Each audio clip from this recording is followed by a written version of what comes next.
நம்ம வீட்டுக்கு ஏதாவது ஸ்வீட்டோ இல்லை சமையல் செய்கிறதுக்கோ திக்கான முதல் பால் மட்டும் எடுத்து செய்கிற மாதிரி ரெசிபி இருந்துச்சுன்னா இந்த டிப்ஸை நீங்கள் ஃபாலோ பண்ணுங்கள். ரொம்ப ஈஸியாகவும் இருக்கும், நிறைய தேங்காய் பாலும் கிடைக்கும்.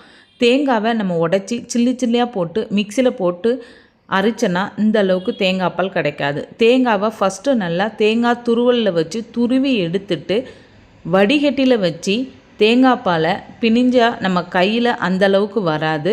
அதே இது நல்ல ஒரு காட்டன் கிளாத்தில் அரைச்ச தேங்காய் பூவில் தண்ணி எதுவுமே விடலை, அதை நல்லா கையை வச்சு ப்ரெஷ் பண்ணி விடும்போது பால் அப்படியே கீழே தனியாக வந்துடும்.